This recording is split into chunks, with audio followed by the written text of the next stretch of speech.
Now, Ellen DeGeneres, I thought she had fled America for good, at least until Trump's presidency was over. But Ellen and wife Portia de Rossi have backtracked on their plan to stay in the UK in a bid to escape Donald Trump.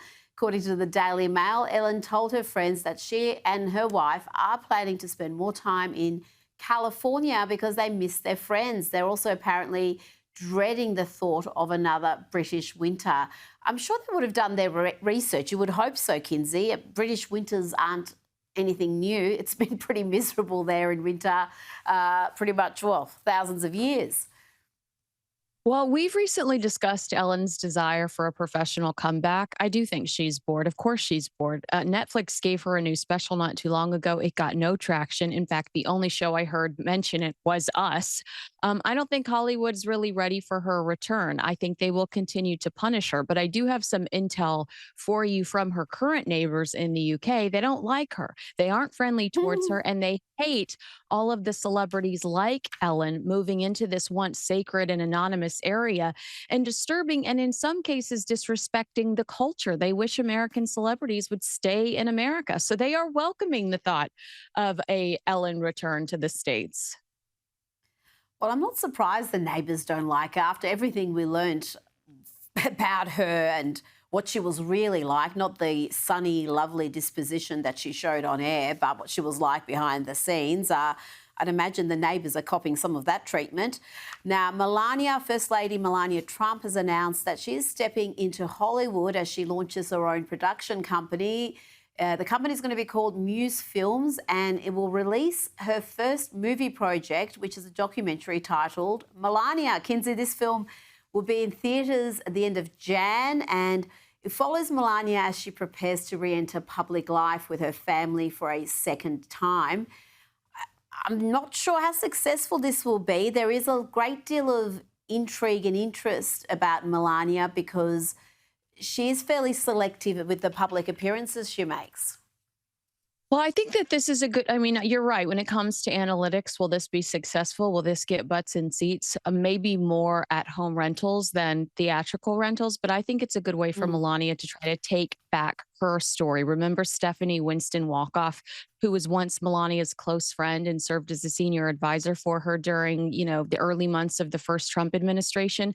That relationship collapsed when she secretly recorded audio tapes of the first lady and then wrote that appalling tell all, Melania and Me, which detailed some of Melania's frustrations, private frustrations.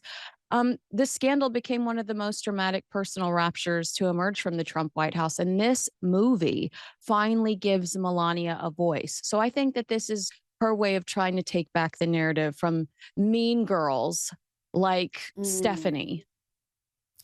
Yeah, that was a shameful little episode, wasn't it? Having private conversations with what she thought was at least a friend or a friendly acquaintance, and to have those released to try to damage and embarrass her. Yeah, I think if it was any other First Lady, the media would have absolutely blasted that individual. Now, Jennifer Lopez, J-Lo from the block, is that what she used to call herself? She's being mocked online after she became the global face of Turkish jeweller Zen Diamond. Lopez shows off some of the jeweller's engagement rings in a new campaign video, but fans have noted how she has collected 6 engagement rings across her long history of engagements and relationships and marriages. Kinsey, I think that makes her uniquely qualified for this role, don't you? Amen. I mean, maybe J-Lo is confident about what she likes in jewelry and less confident about what she likes in a man. Her jewelry has lasted Mm. longer than her relationships, and that's all the testimony I need. Meanwhile, Ben Affleck is doing Dunkin' Donuts commercials, so I'd much rather be the face of a diamond company than the face of a donut company. That's a very good point. And just quickly, some of the details about Taylor Swift's lavish bachelorette party have been revealed, and insiders told The Sun that there will be at least 3 or 4 bachelorette-style getaways. Kinsey, some great locations they're going to: Nashville, New York, Italy and the Bahamas.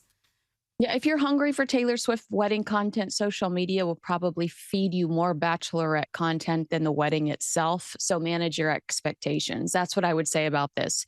Taylor and Travis are being very secretive about the wedding. I think you're going to get all you need from the Bachelorette World Tour.